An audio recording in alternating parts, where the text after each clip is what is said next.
नमस्कार। महाराजा गंगा सिंह विश्वविद्यालय बीकानेर के निर्धारित पाठ्यक्रम अनुसार BA part second political science के सेकंड प्रश्न पत्र भारतीय राज्यव्यवस्था के अध्याय भारतीय राष्ट्रपति की सामान्यकालीन शक्तियों का अध्ययन हम प्रस्तुत वीडियो में करेंगे। प्रस्तुत स्लाइड में भारत के प्रथम राष्ट्रपति राजेंद्र प्रसाद और वर्तमान राष्ट्रपति श्री रामनाथ कोविंद की तस्वीरों को दर्शाया गया है, जो भारत में लोकतंत्र के निरंतर चलायमान का परिदृश्य प्रस्तुत करता है।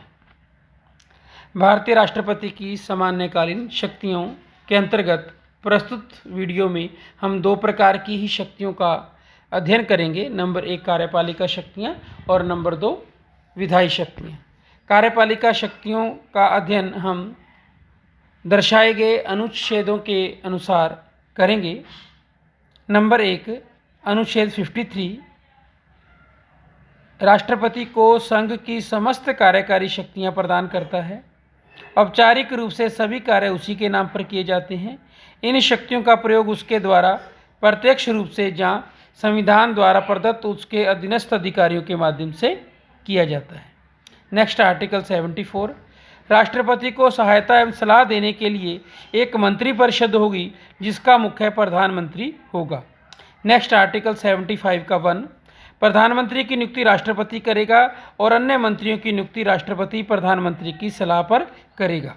नेक्स्ट आर्टिकल 78 प्रधानमंत्री का यह कर्तव्य होगा कि वह राष्ट्रपति को मंत्रिपरिषद के सभी निर्णयों और प्रशासन संबंधी सभी मामलों की सूचना दे जो राष्ट्रपति के द्वारा चाही गई हो।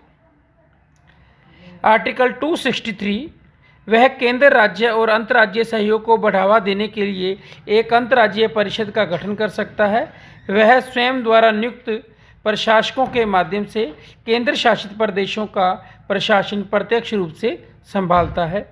इसके अलावा राष्ट्रपति किसी क्षेत्र को अनुसूचित क्षेत्र घोषित कर सकता है।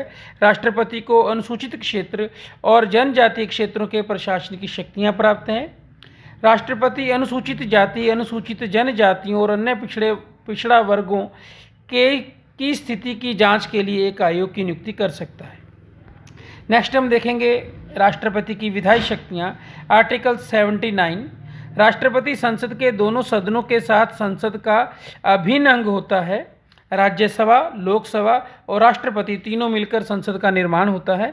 वह दोनों सदनों को अधिवेशन के लिए आहूत कर सकता है, उनके अधिवेशनों का सत्रावसान कर सकता है और लोकसभा को भंग भी कर सकता है। आर्टिकल 108 संसद के दोनों सदनों में गतिरोध उत्पन्न होने की स्थिति में वह दोनों सदनों की संयुक्त बैठक बुला सकता है। इस संयुक्त बैठक की अध्यक्षता लोकसभा अध्यक्ष के द्वारा की जाती है। आर्टिकल 331 यदि राष्ट्रपति की दृष्टि में लोकसभा के चुनाव के माध्यम से आंग्ल भारतीय एंग्लो इंडियंस को पर्याप्त प्रतिनिधित्व प्राप्त न हुआ हो तो राष्ट्रपति इस समुदाय के 2 सदस्यों को लोकसभा में मनोनीत कर सकता है। इसके अलावा लोकसभा के प्रत्येक निर्वाचन के बाद होने वाले प्रथम अधिवेशन के प्रारंभ में राष्ट्रपति संसद के दोनों सदनों के संयुक्त अधिवेशन में अभिभाषण देता है। राष्ट्रपति की स्वीकृति के बिना कोई भी विधेयक कानून नहीं बन सकता, अतः प्रत्येक विधेयक पर उसके हस्ताक्षर आवश्यक होते हैं। धन विधेयकों पर राष्ट्रपति अपनी स्वीकृति देने से मना नहीं कर सकता है, किंतु साधारण विधेयकों को पुनर्विचार के लिए संसद के पास भेज सकता है। यदि संसद द्वारा पुनः उसे बहुमत से पास कर दिए जाए तो राष्ट्रपति अपनी स्वीकृति देने से मना नहीं कर सकता है। नेक्स्ट है राष्ट्रपति की वीटो शक्ति। वीटो लैटिन शब्द है जिसका अर्थ है रोकना। भारतीय संविधान द्वारा राष्ट्रपति को स्पष्टतः वीटो शक्ति प्रदान नहीं की गई है, किंतु संवैधानिक परंपरा के रूप में राष्ट्रपति को अधोलिखित 3 प्रकार की वीटो शक्तियां प्राप्त हैं। चौथे प्रकार की विशेषित वीटो भारतीय राष्ट्रपति को प्राप्त नहीं है। अब हम देखेंगे नंबर 1 आत्यांतिक वीटो।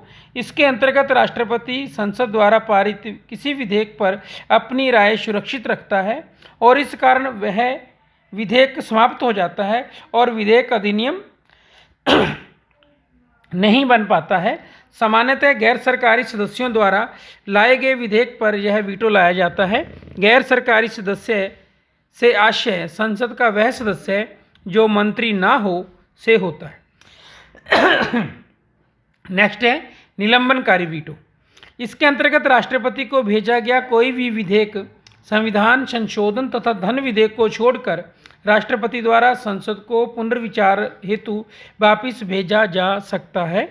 यदि संसद पुनर्विचार करने के बाद संशोधन करके अथवा बिना संशोधन के विधेयक को राष्ट्रपति के पास पुनः भेजती है तो राष्ट्रपति को इस पर अपनी सहमति देने के लिए बाध्य होना पड़ता है।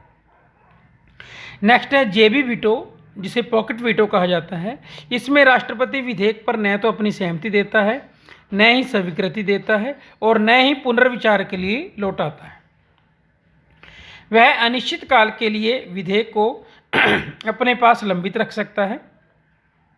इस वीटो का प्रयोग राष्ट्रपति इसलिए कर सकता है क्योंकि उसके पास स्वीकृति के लिए आए किसी विधेयक पर निर्णय देने के लिए संविधान में कोई समय सीमा तय नहीं की गई है। इस शक्ति का सर्वप्रथम प्रयोग राष्ट्रपति ज्ञानी जैल सिंह ने 1986 में भारतीय डाक संशोधन विधेयक के संबंध में किया था। भारतीय संविधान संशोधन संबंधी विधेयकों के संबंध में राष्ट्रपति के पास कोई वीटो पावर नहीं है। 24 में संविधान संशोधन 1971 के द्वारा संविधान संशोधन विधेयकों पर राष्ट्रपति को अपनी स्वीकृति देने के लिए बाध्यकारी बना दिया गया। नेक्स्ट है अध्यादेश संबंधी शक्तियाँ। Article 123 ordinance powers of the president. Article 123 के अंतर्गत राष्ट्रपति को अध्यादेश प्रख्यापित करने की शक्ति प्रदान की गई है। राष्ट्रपति द्वारा अध्यादेश उस स्थिति में जारी किया जाता है जब संसद के दोनों सदनों में अधिवेशन न चल रहा हो एवं राष्ट्रपति को यह समाधान हो जाए कि ऐसी परिस्थितियां उत्पन्न हो गई हैं कि अविलंब कार्यवाही आवश्यक है। प्रत्येक अध्यादेश संसद के दोनों सदनों के समक्ष अनुमोदन के लिए रखा जाएगा और सदन के पुनः समवेत होने की तारीख से 6 सप्ताह के बाद समाप्त हो जाएगा। राष्ट्रपति द्वारा प्रख्यापित अध्यादेश को किसी भी समय वापस लिया जा सकता है। संसद के दोनों सदनों के द्वारा पारित अध्यादेश राष्ट्रपति की अनुमति के बाद अधिनियम बन जाता है। अनुच्छेद 13 क के अधीन विधि ला शब्द के अंतर्गत अध्यादेश भी आता है। अतः ऐसा कोई अध्यादेश जो मूल अधिकारों का अतिक्रमण करता है जारी नहीं किया जा सकता है। धन्यवाद। क्रमशः हम राष्ट्रपति की सामान्यकालीन शक्तियों के अन्य भाग का अध्ययन नेक्स्ट वीडियो में करेंगे।